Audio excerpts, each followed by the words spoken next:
Je respire 2 minutes. Euh, Forcément, on a parlé fertilisation, donc on voulait faire une petite partie sur l'irrigation. On va essayer d'aller vite parce qu'on n'a plus beaucoup de temps. On est forcément dans des thématiques d'irrigation résiliente. Hein. Aujourd'hui, on l'a vu, le contexte de cette année a été particulier, hein, et tout le monde s'est inquiété. Donc voilà, on voulait juste faire une petite présentation d'un projet qui est en cours. On travaille comme pour la fertilisation avec des partenaires, en l'occurrence la SCP, Francisco, qui est là. Pour vous présenter un petit peu les premiers travaux qu'on a mis en place sur comment piloter son irrigation.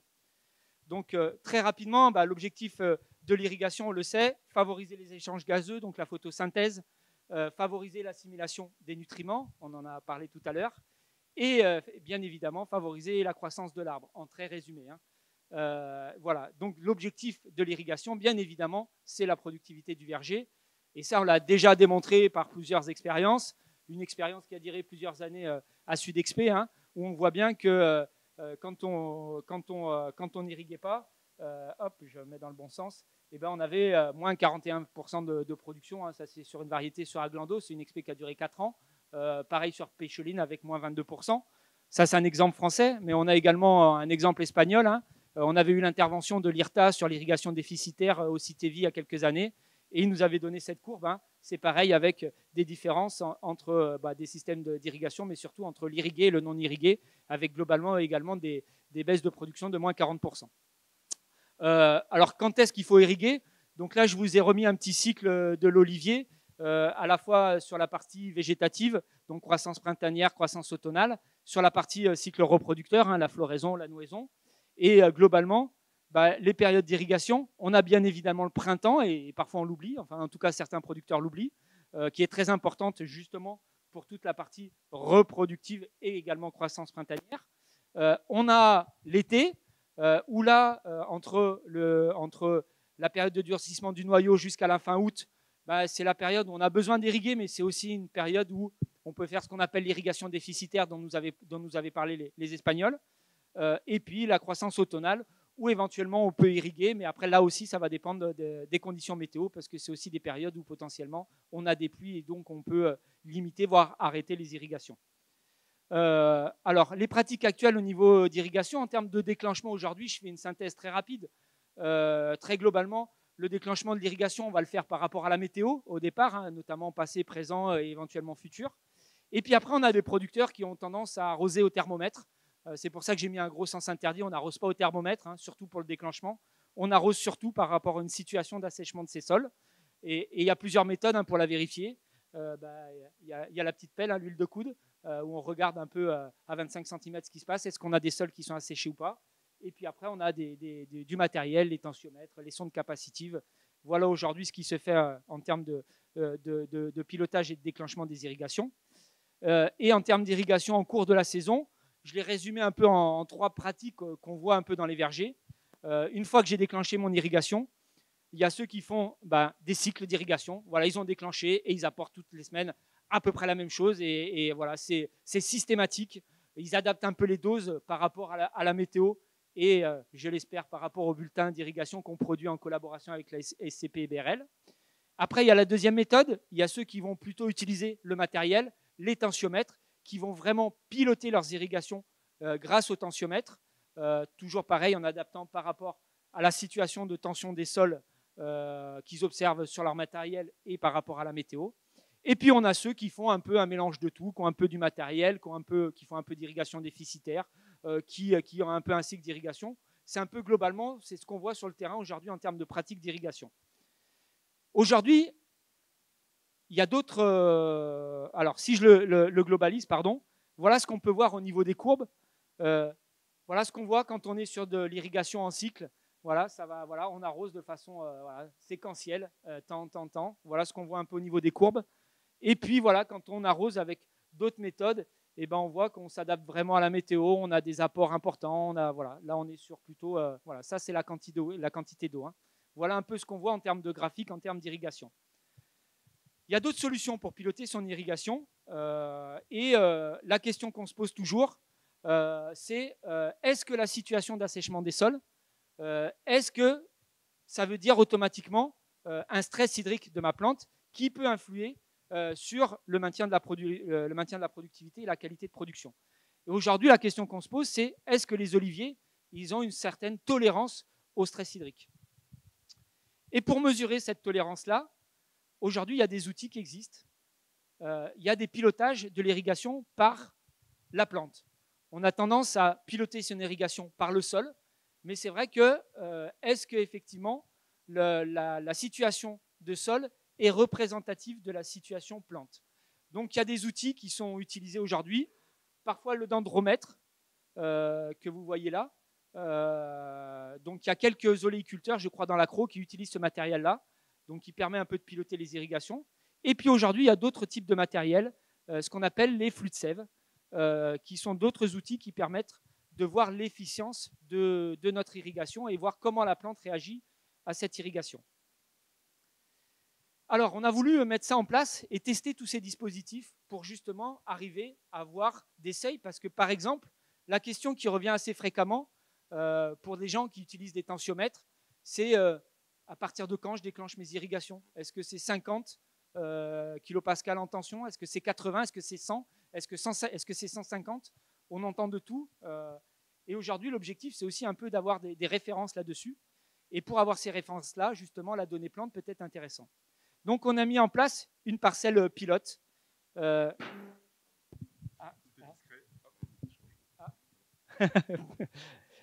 a mis en place une parcelle pilote. Cette parcelle pilote, elle est dans le 04. C'est un verger qui a été planté en 95 à Glando, monotron, qui fait 0,7 hectares. Système irrigué goutte à goutte, double rampe, voilà, avec des goutteurs tous les mètres, 8 goutteurs par arbre. Et sur ce verger, on a mis en place deux modalités. Une modalité, irrigation producteur. On est vraiment sur une irrigation du producteur. C'était la courbe que je vous ai montrée avant, une irrigation cyclique. J'apporte à une fréquence donnée tout le temps et en permanence, de peur de mettre les arbres en stress hydrique. Voilà. Et sur ce verger-là, eh ben, sur la zone producteur, il y avait déjà des sondes qui étaient présentes, des sondes tensiométriques. Et on a rajouté des dendromètres, des capteurs flux de sève et bien évidemment le compteur d'eau connecté pour savoir quelle était la quantité d'eau apportée aux arbres. Sur l'autre modalité, en vert ici, là, c'est la SCP et le CTO qui a piloté l'irrigation, tout simplement parce qu'on avait une vanne connectée. Et c'est pareil, on a équipé cette zone-là avec sonde tensiométrique, dendromètre et flux de sève. L'objectif était de voir justement quelle était la situation des arbres par rapport au pilotage de l'irrigation. Petite parenthèse sur le dispositif, toujours pareil, j'aime bien ces fameuses cartographies des sols de résistivité. Et ça vous montre que voilà, sur la zone, là, tout le matériel, on l'a installé. Donc on l'a installé sur cette zone-là. Il y a à la fois les tensiomètres, les dendromètres, les flux de sève. On est dans une zone en bleu, donc un petit peu argileuse, en tout cas plus humide que la zone qui est en rouge. Par contre, pour la zone pilotage de l'irrigation sur la partie, enfin, vision de l'irrigation sur la zone pilote du producteur, là, vous voyez que les sondes tensiométriques, elles sont sur une zone beaucoup plus filtrante. Voilà, je fais juste une petite parenthèse en disant que ces cartographies, elles présentent un intérêt, notamment quand on installe du matériel de suivi d'irrigation, parce qu'on voit bien que si je pilote l'irrigation de ma parcelle avec les tensiomètres qui sont là, ils ne sont pas représentatifs de cette zone-là. Voilà. Alors, cette opération pilote, je vais faire juste un petit contexte climatique sur la zone. Donc, sur la période novembre à début mars, ce qu'on appelle la P1, je fais référence un peu au bulletin Olive. Bien évidemment, on est en déficit de pluie par rapport aux années précédentes. Vous voyez, là, c'est le cumul, là, c'est par mois, en novembre, décembre, janvier, février. Vous voyez qu'en termes de cumul, 2022, on est bien évidemment en déficit par rapport aux autres années. Bon, mais ça, tout le monde a bien été au courant de cette problématique-là. Et qu'est-ce que ça veut dire? Ça veut dire qu'en sortie d'hiver, on avait des réserves utiles qui étaient partiellement remplies. On était déjà dans un contexte un petit peu particulier en termes de teneur en eau des sols. Sur la période P2, donc entre le mois de mars et donc la période P2, c'est la croissance végétative et c'est la période également où on a la floraison et le tout début de la nouraison. Et bien là, c'est pareil, pluie déficitaire. Là, je vous les ai mis en courbe. Donc ça, c'est 2022 par rapport aux autres années. Clairement, on était toujours en déficit hydrique affiché. Et par contre, bien évidemment, si on regarde les cumuls de température, et ben effectivement, on avait de l'avance en termes de cumul de température. Vous le voyez sur la courbe bleue. On avait à peu près 15 jours d'avance. On l'a ressenti derrière en termes de nouaison et on le voit maintenant en termes de récolte également. On avait à peu près 15 jours d'avance par rapport à 2020 et 8 jours d'avance par rapport à 2021. On a eu quand même des températures relativement élevées sur cette période-là. Sur la période climatique P3, donc formation du noyau, c'est la phase durcissement du noyau. Là, on a eu sur cette zone-là un peu plus de précipitations, vous le voyez, qui n'ont pas comblé les déficits hydriques préalables, mais on a eu quand même un peu plus de pluie, et notamment à partir de la mi-août. Et on a eu par contre des conditions extrêmes, notamment au niveau des déficits en vapeur d'eau, cette fameuse relation entre forte température et faible humidité. Et c'est ce phénomène-là qui a engendré des grosses problématiques de production dans certaines zones, comme par exemple dans les Baux-de-Provence, où effectivement ça a eu des impacts sur la floraison et la nouaison et donc des pertes de récolte. Voilà, c'est vraiment ce phénomène-là de ce qu'on appelle l'effet four. Voilà, mais c'était pour illustrer un peu qu'on a eu des fortes températures, donc des fortes demandes climatiques. Voilà. Alors, en termes de pilotage de l'irrigation, vous allez voir que sur les deux modalités, finalement, au début de la saison, jusqu'au mois de début juin, on était sur la même pratique d'irrigation, tout simplement que le matériel n'était pas réellement installé encore. L'installation était un peu tardive. Et donc, sur cette période-là, vous voyez qu'en termes de déclenchement des irrigations, le producteur utilisait bien les sondes pour déclencher ces irrigations. Vous voyez, les sondes montent en tension. J'apporte une belle quantité d'eau. Là, on est à peu près sur du 15-20 mm, je crois. Voilà, les sondes réagissent. Voilà, on était vraiment sur un déclenchement, j'allais dire, basé sur l'utilisation des sondes. Voilà. À partir du 15 mai et sur le mois de juin, vous voyez que là, en termes de tension des sols, vous voyez qu'on ne monte jamais au-dessus de 25 kilopascal. Et là, vous le voyez, en termes d'irrigation, ça c'est au départ les quantités sur cette période-là. Et là, vous voyez qu'on est vraiment sur le système cyclique où on apporte toujours une quantité d'eau avec des fréquences. On est sur globalement 2 jours avec des apports tous les 2 jours avec une quantité de 6 à 7 mm. Voilà, voilà un peu le contexte de la situation. Voilà, je vais te laisser la parole maintenant. Bonjour à toutes et tous. Ça marche bien le micro? Non, je change. Bonjour. Et bon, je suis Francisco Ostante de la SCP. On va commencer à parler du coup de comment faire la gestion de l'irrigation et adapter au cours de la saison phénologique de la culture selon les besoins. Parce qu'on a vu du coup, comme Julien l'a dit, que pour déclencher les irrigations, surtout après une sortie d'hiver où les réserves d'humidité ne sont pas comblées, quand est-ce qu'on va démarrer les irrigations? Et du coup, pour voir les cumuls de précipitations et les courbes tensiométriques sont un très bon indicateur pour pouvoir commencer et démarrer les irrigations. Mais qu'est-ce qui arrive au cours de la saison?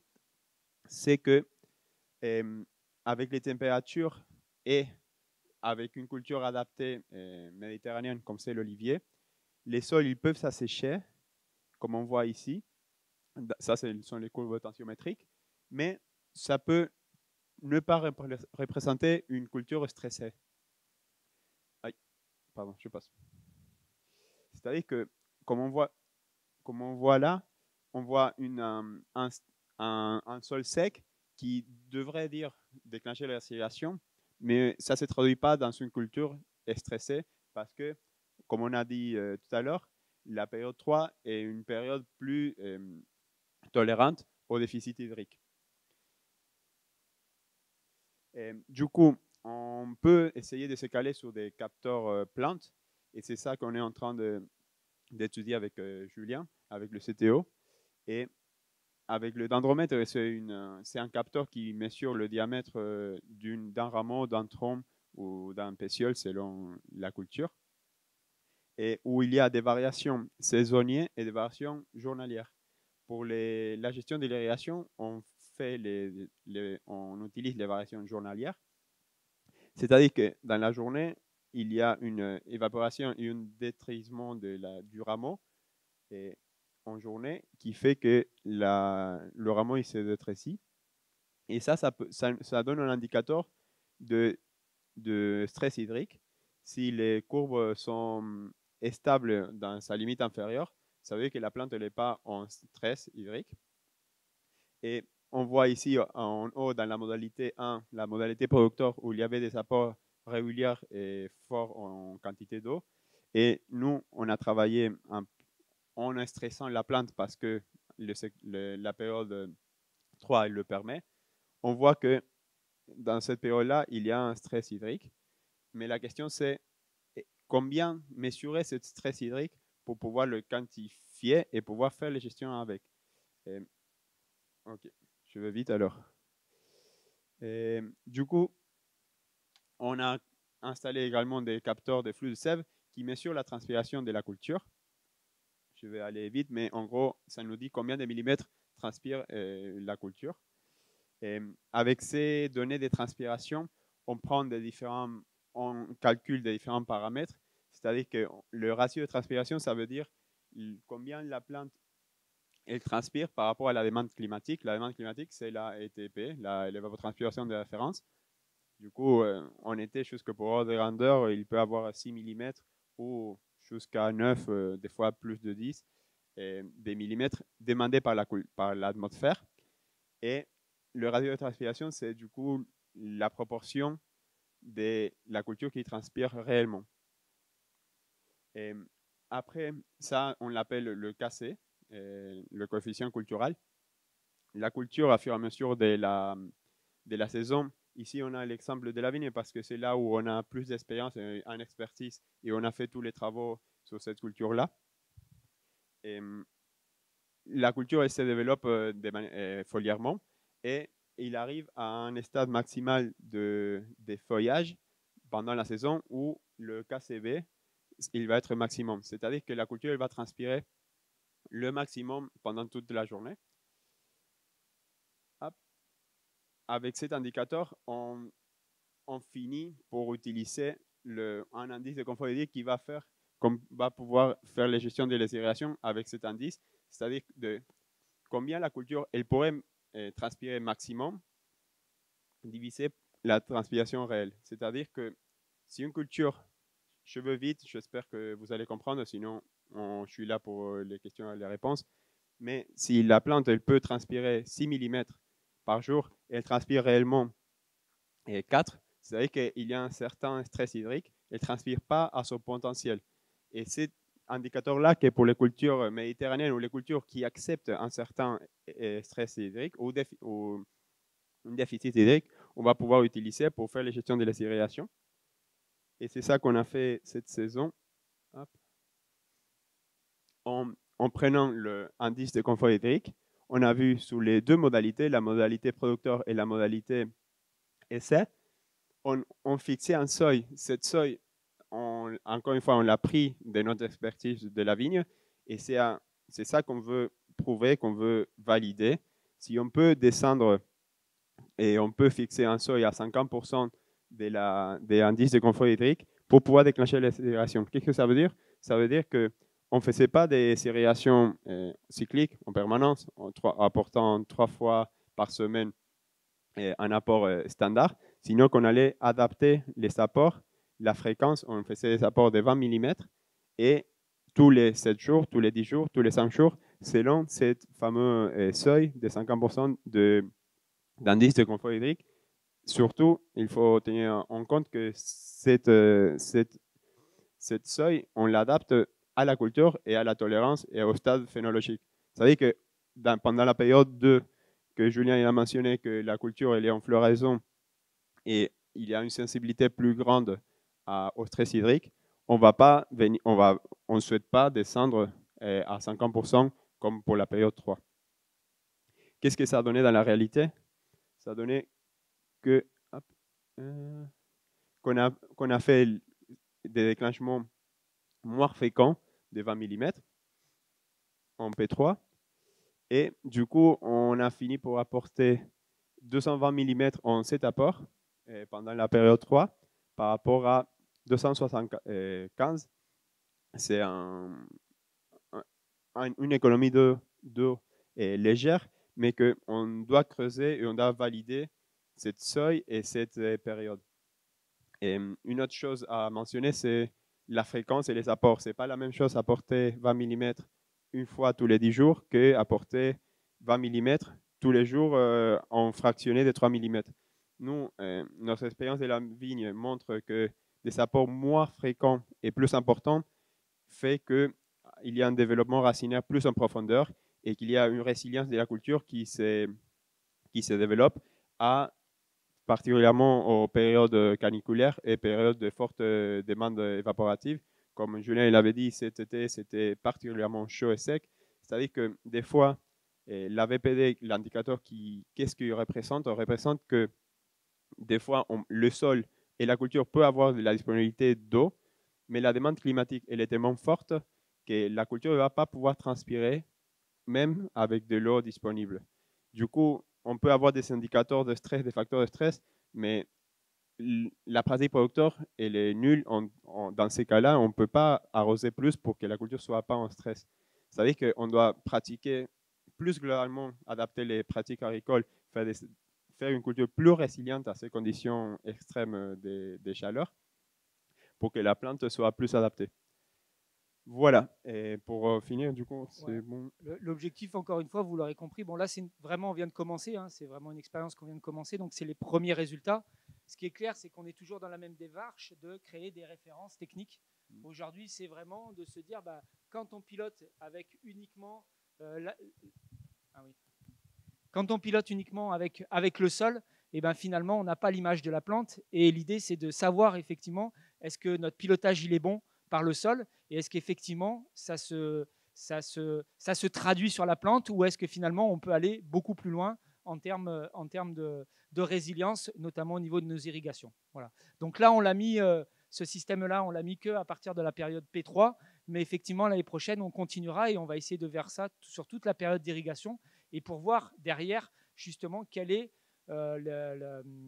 sont les économies d'eau qu'on a et effectivement montrer que derrière, en faisant des économies d'eau, on n'a pas d'impact sur la productivité de nos arbres. Donc c'est bien évidemment un essai qui va se dérouler sur plusieurs années.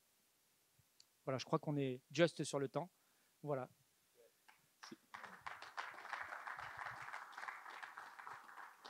S'il y a des questions. Il y a des questions?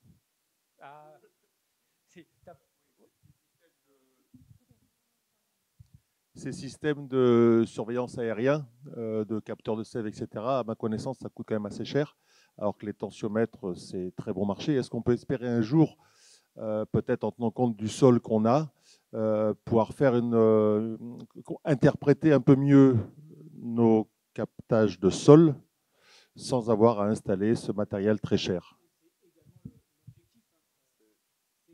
L'objectif, parce que la question qui revient souvent, justement quand on utilise des capteurs sol, c'est quand est-ce que je déclenche? Est-ce que c'est à 50 kilopascal? Est-ce que c'est à 100, à 150? Et vous savez très bien qu'on entend de tout. Voilà. Et donc l'idée, c'est ça aussi. C'est qu'à chaque fois, on confronte ce qu'on voit au niveau du sol et ce qu'on voit au niveau de la plante et avec deux appareils différents. Parce qu'il y a aussi des gens qui pilotent au dendromètre. Et il n'y a pas très longtemps, il y a eu une présentation avec un pilotage en dendromètre et on voyait qu'il déclenchait les irrigations à peine à 25 kilopascal au niveau du sol, au niveau dendromètre. Donc voilà, l'idée c'est de créer de la référence pour pouvoir les extrapoler. On ne va pas dire à tout le monde de s'équiper de capteurs de flux de sève parce qu'aujourd'hui, bien évidemment, c'est trop cher pour les producteurs. Dans les années à venir, peut-être que les tarifs vont baisser, mais c'est vraiment dans un objectif de vous donner des références pour vous permettre d'améliorer le pilotage de vos sols dans vos conditions de production. Voilà. Ok, merci.